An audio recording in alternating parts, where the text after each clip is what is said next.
Laut kita menutupi lebih dari 2/3 permukaan bumi dan menyimpan sebagian besar keanekaragaman hayati. Pada bagian ini, kita akan melihat 3 isu yang berkaitan dengan keanekaragaman hayati di laut. Menghentikan penangkapan yang berlebihan, melindungi terumbu karang, dan membangun kawasan lindung di laut dalam. Manusia telah menangkap ikan di laut sejak dahulu kala, dan alam mampu menyediakan kembali ikan yang ditangkap oleh nelayan dari laut. Populasi manusia meningkat, jumlah nelayan juga meningkat, dan teknik penangkapan ikan juga semakin canggih. Hal ini merubah kondisi dengan sangat cepat. Saat ini, penangkapan ikan berlebihan adalah ancaman terbesar terhadap satwa liar dan keanekaragaman hayati laut. Meskipun lebih banyak kapal canggih berusaha menangkap ikan, jumlah ikan yang ditangkap di seluruh dunia tidak meningkat sejak 1990 karena alasan yang mudah. Tidak ada ikan lagi yang bisa ditangkap lebih banyak. Saat ini, 3/4 area laut di dunia tereksploitasi dan mengalami penangkapan yang berlebihan.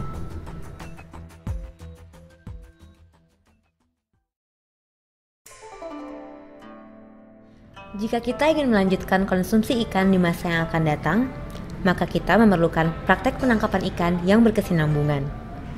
Perikanan yang berkesinambungan bertujuan menangkap ikan pada batas populasi ikan yang stabil sepanjang waktu.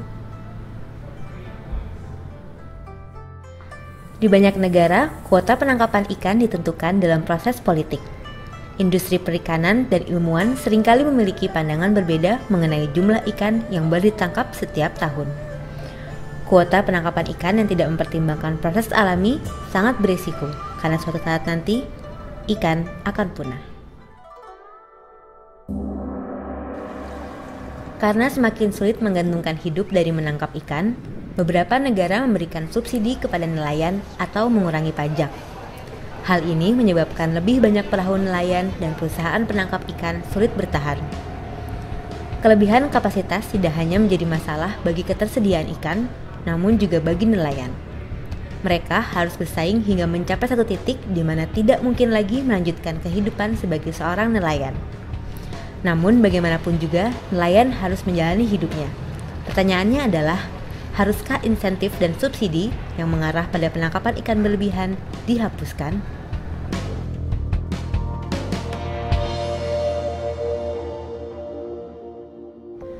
Terumbu karang adalah salah satu ekosistem yang paling beragam di bumi, menutupi hanya 0,1% lautan di seluruh dunia, namun menyediakan rumah bagi 1/4 dari seluruh spesies di laut seperti ikan, kura-kura, spons, dan semua jenis kehidupan laut lainnya.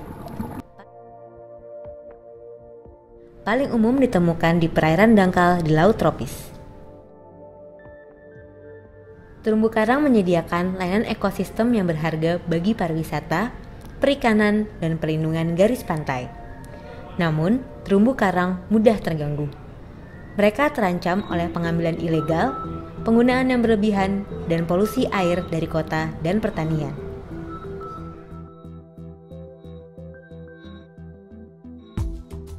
Para ilmuwan mengatakan bahwa lebih dari 1/3 terumbu karang di dunia telah hancur atau rusak parah. Sebagian besar terumbu karang berada di perairan tropis, di mana negara berkembang tidak selalu memiliki sumber dana untuk investasi pada perlindungan terumbu karang. Karena terumbu karang berkontribusi pada keanekaragaman hayati global, pertanyaannya adalah siapa yang harus membayar untuk perlindungan terumbu karang? Hanya negara yang memiliki terumbu karang, seluruh negara, atau hanya negara maju?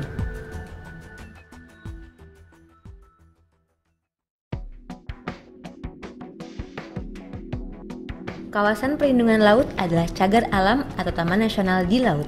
Salah satu target keanekaragaman hayati adalah meningkatkan kawasan perlindungan laut sebanyak 10% pada 2020. Untuk alasan yang sederhana, sebagian besar areal perlindungan laut berada di daerah pesisir. Daerah pesisir berada di bawah naungan hukum sebuah negara. Di luar zona 200 mil di laut dalam, tidak ada negara yang bisa memaksakan hukum negaranya sendiri.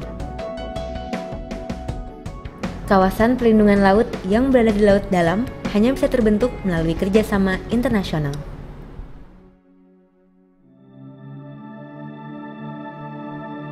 Konvensi PBB tentang hukum laut mencakup laut lepas, namun tidak memperhitungkan perlindungan keanekaragaman hayati. Perlindungan kawasan laut yang berada pada laut lepas akan sangat sulit tanpa perjanjian internasional yang baru. Pertanyaannya adalah, haruskah perjanjian internasional baru dibuat untuk menetapkan kawasan perlindungan laut di laut dalam?